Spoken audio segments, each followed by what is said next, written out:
الكريم وآله الطيبين الطاهرين المعصومين المنتجبين المنتخبين المظلومين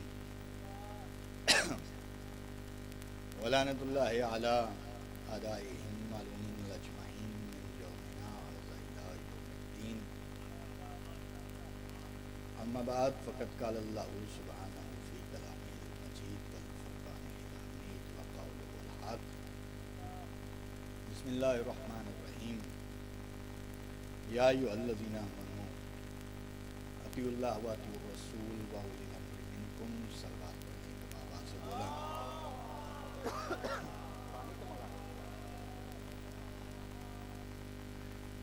سب سے پہلے آج کی صفحہ انتظار، صفحہ معرفت، صفحہ عرفان اور اس پر حاضر منتظرین کے دلوں میں موجود ولایت ولی مطلق کے وسیلہ سے درخواست گزار ہوں حضور سرکار حجت خدا اجل اللہ تعالی فرجہ کے کہ جو صاحب العصر والزمان بھی ہیں، خلیفۃ الرحمن بھی ہیں، شریک القرآن بھی ہیں. یوں کیوں نہ کہوں کہ جن کے انتظار میں کائنات کی سانس سے روا دوا ہے. جناب عیسیٰ افلاک پر اور جناب خضر آب لہروں کی نقابیں اڑے ہوئے چشمہ بری ہے کہ وہ میرے آقا، میرے مولا، فرزند ابو طالب، فرزند رسول، فرزند علی، فرزند حسین اپنے رخ سے حجاب غیبت ہٹائیں اور کائنات کے ہر بے ضمیر کے ضمیر کو جھنجھوڑ کے سمجھائیں کہ علی کل بھی واجب تھا، علی آج بھی واجب.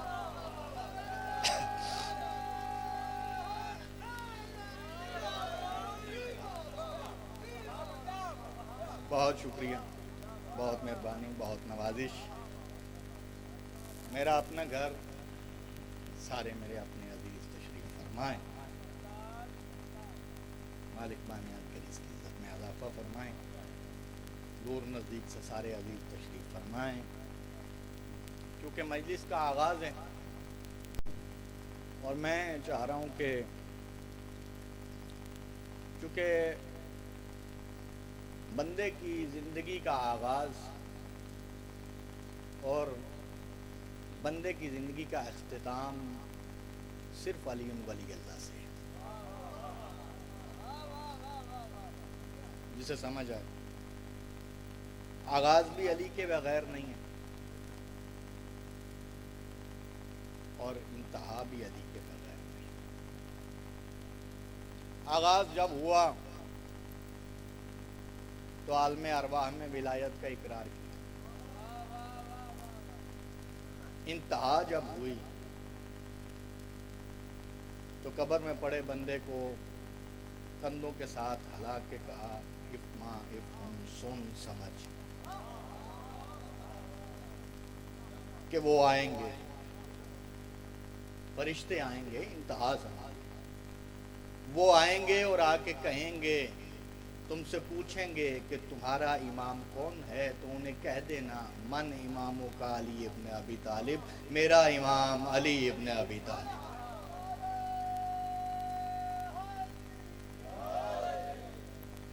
یعنی پھر اس سے تو یہ بات سمجھ میں آ جاتی ہے. اب میرے عزیز چونکہ سردی کا موسم ہے، مجھے بھی اس بات کا احساس ہے، لیکن خطیب بھی اس وقت تک نہیں پڑھ سکتا ہے جب تک یہ چادریں کھل نہ جائیں، ہاتھ باہر آ جائیں. کیونکہ ہاتھ جو آپ کے اٹھتے ہیں، یہ ہاتھ جب یہاں پہ اٹھ جاتے ہیں پھر خالی نہیں جاتے، کیونکہ یہ دربار ہے حسین بادشاہ. اور جو ہاتھ حسین بادشاہ کے دربار میں اٹھ جائے پھر حسین بادشاہ وہ ہاتھ کسی دوسرے کے دروازے پہ اٹھنے نہیں دیتے.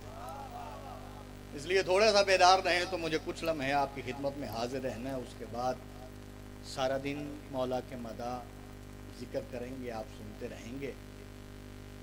اللہ کہہ رہا ہے اللہ کی اطاعت کرو، اس کے رسول کی اطاعت کرو، اور صاحبان امر کی اطاعت کرو. ایک بات پوچھنا چاہتا ہوں اپنے عزیزوں سے، اللہ ہم سے کبھی بولتا ہے؟ اللہ تو ہم سے بات کرتا ہی نہیں. ایسے ہی یہ تھوڑا سا میرا ساتھ دیں. اگر کسی سے بولا ہے تو وہ نہ بولے، اور اگر کسی سے نہیں بولا آج تک تو پھر وہ تو کہے نا کہ اللہ نہیں بولا. کیوں اللہ بولتا ہے کسی سے؟ اللہ نہیں بات کرتا. اللہ جب بھی بات کرتا ہے اپنے رسول سے بات کرتا ہے. اللہ جب بھی بات کرتا ہے اپنے رسول سے بات کرتا ہے. میں سمجھا تو نہیں سکتا کہ علی کون ہے، لیکن جتنی معرفت میرے پاس ہے وہ معرفت آپ کے سامنے بیان کرنا چاہتا ہوں، بتانا چاہتا ہوں کہ علی کسے کہتے ہیں. نیاز حسین جاگنا. میں نے کہا اللہ ہم سے بات ہی نہیں کرتا، اللہ جب بولتا ہے اپنے رسول سے بولتا ہے. یعنی فیصلہ کر دیتا ہے کہ جو اللہ کی جگہ پر بولے اسے رسول کہتے ہیں. بھائی نیاز حسین جاگنا جتنا مجمع میرے سامنے تشریف فرمائے، جس کے دل میں دل نہیں علی بادشاہ کی محبت دھڑکتی ہو، اس جملے کے بعد اس بندے کا ہاتھ نیچے رہ جائے تو پھر مجھے دکھ رہے گا. میں نے کہا کہ اس کا مقصد یہ ہوا کہ نبی اللہ کی جگہ پر بولتا ہے. اب جس بندے نے معراج کرنی ہے اگر اسے معراج یاد ہو تو میں جملہ کہوں. میں نے کہا اس کا مقصد یہ ہوا کہ نبی اللہ کی جگہ پر بولتا ہے تو پھر سمجھو جو اللہ کی جگہ پر بولے اسے نبی کہتے ہیں، اور جو اللہ کی جگہ پر بیٹھ کے بولے اسے علی کہتے ہیں. جی ہیں یا علی. بہت شکریہ، بہت مہربانی، بہت نواز. مل کے بولو حیدری. بہت بہت شکریہ، بہت شکریہ، بہت مہربانی جی ملک صاحب، بٹ صاحب. جی ہیں سلامت رہیں سارے میرے اپنے. جو اللہ کی جگہ پر بولنے والے نبی کے ساتھ اللہ کی جگہ پر بیٹھ کے بولے اسے علی کہتے ہیں. اور اسی لیے اللہ نے کہہ دیا میرا حبیب ان سے کہہ دیجئے اللہ کی اطاعت کرو اور اس کے رسول کی اطاعت کرو. یہ جنہیں آج تک ابھی علی بادشاہ کی ولایت ہضم نہیں نہ ہوتی، میں ان کو سمجھا دوں یہ آج سے نہیں چلتا آ رہا. ملک صاحب بڑی دیر سے یہ بات ہے. بابا جی بٹ صاحب میرے عزیز بھائی جان بزرگ سارے تشریف فرمائیں. یہ بڑی دیر سے بات ہے کہ علی بادشاہ ہضم نہیں ہو رہے ہیں. لا الہ الا اللہ سمجھ آتا ہے، محمد رسول اللہ سمجھ آتا ہے، علی ولی اللہ سمجھ نہیں آتا. لیکن اسی کے لیے اللہ نے کہا تھا اللہ کی اطاعت کرو. آج بندے پریشان ہیں کہ یہ مخالفت کیوں ہے. یہ مخالفت کرنے والے اس دن بھی آگے تھے جب نبیوں کے سلطان نے کہا تھا اللہ کہہ رہے اللہ کی اطاعت کرو. یہ سارے آ کے کہنے لگے سرکار آپ کہہ رہے ہیں اللہ کہہ رہے اللہ کی اطاعت کرو. اللہ تو ہم سے بولتا ہی نہیں. جی بے شک اللہ تو ہم سے بولتا ہی نہیں ہے. جب اللہ ہم سے بات ہی نہیں کرتا ہے تو پھر ہم اللہ کی اطاعت کیسے کریں. چونکہ ہمیشہ انہوں نے کوشش کی ہے کہ ہم نفی کریں، لیکن یہ وہ ہیں جن کی نفی کوئی نہیں کر سکتا. ایک جملہ کہوں سارے بولو نہ بولو آپ کی مرضی ہے. یہ وہ ہیں کہ جن کی نفی اللہ بھی نہیں کرتا. اور اس کی دلیل ہے نا، اس کی دلیل ہے.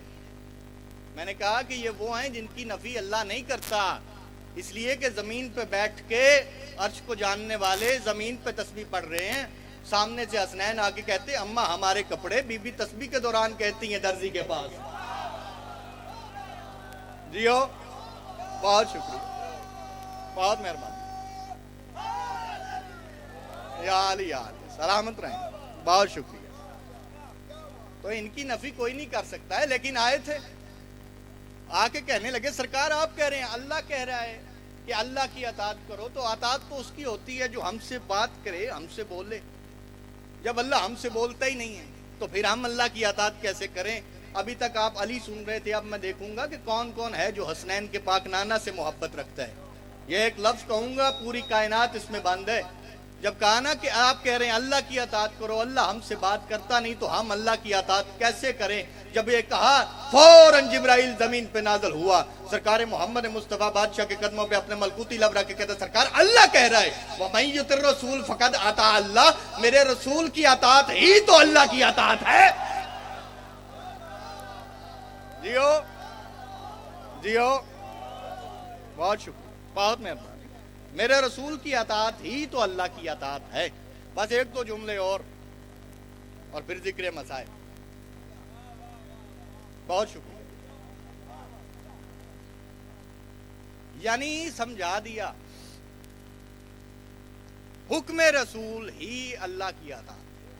میں آسان قبلہ حکم رسول ہی اللہ کی اطاعت. یعنی جو رسول کہہ دیں